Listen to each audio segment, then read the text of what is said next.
7-8 साल قبل मैं एक दिन बाजार गया, छोटी ईद का दिन था, मेरे साथ मेरा भाई भी था। तो मैंने कहा कि घर जा रहे हैं, चलो कोई चीज ले जाएं, आज ईद का दिन है। तो मछली बाजार में चले गए।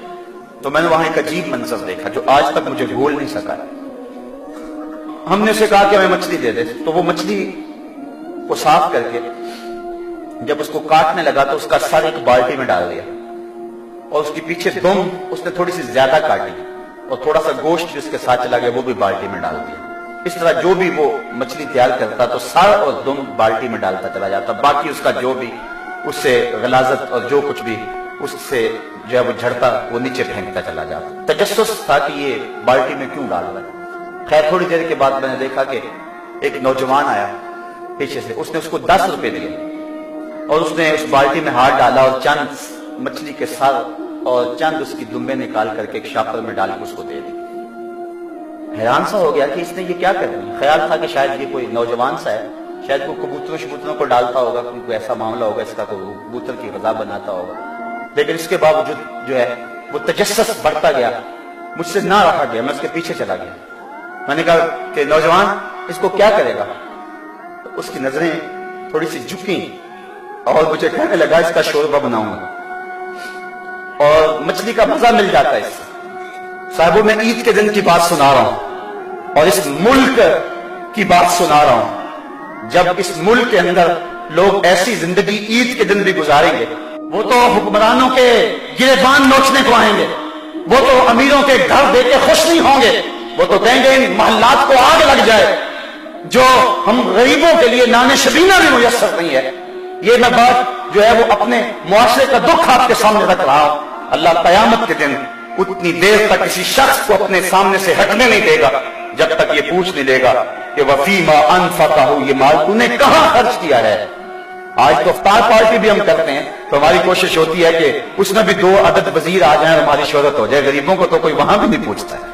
वलीमा होता है तो उस वक्त भी हम फहरिस्त बनाते हैं तो कहते हैं उन लोगों को बुलाएं कि जिनकी वजह से हमारे घर की जीनत बने हुए, कहीं फला फला लोग आए हुए, कभी गरीबों को भी ख्याल किया। अली नस्ल कोठियों में रहने वालों, गरीबों की झोंपड़ियों को भी देखो, बड़ी बड़ी कारों में घूमने वालों, उन पैदल चलते लोगों के दुखों को भी समझो, अपने घरों में घी के चिराग जलाने वालों, उन लोगों को भी देखो जो नाने शबीना को तरसते हैं, रात को जिनके घर में चूल्हा रोशन नहीं होता। एक तरफ अमीर का बिगड़ा हुआ बच्चा गोल्डन सेब का एक कोना काट के दूसरा कुत्ते के आगे डाल रहा होता है और दूसरी तरफ ईद के दिन भी बेवा का यतीम बच्चा छाबड़ी लगा के आलू छोले बेच रहा होता है।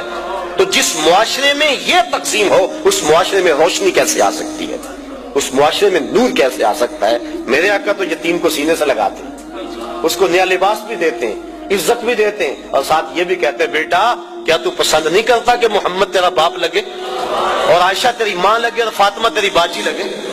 फिर जब वो उंगली थाम के हुजूर की चलता है तो वो कहता है कि था तो यतीम लेकिन मजा आ गया, मुस्तफा की उंगली थामे जा रहा है। ईद का दिन तुलू होते ही दुखियों की मदद, लाचारों की नुसरत और एयानत के लिए कमर बस्ता हो जाएं, लोगों के साथ हुस्ने सुलूक रखें, अपने अतराफ पे गौर करें, गुराबा, मसाकीन, गली मोहल्ले में, रिश्तेदारों में, अइज़ा व अक़रबा में उनकी मदद करें और ईद की खुशियों में उनको अपने साथ बराबर शरीक रखें। ईद नए कपड़े पहन लेने का नाम नहीं है, लोगों के साथ हुस्ने सुलूक और अच्छे रवैये, तर्ज मुआशरत की खूबसूरती का नाम ईद है।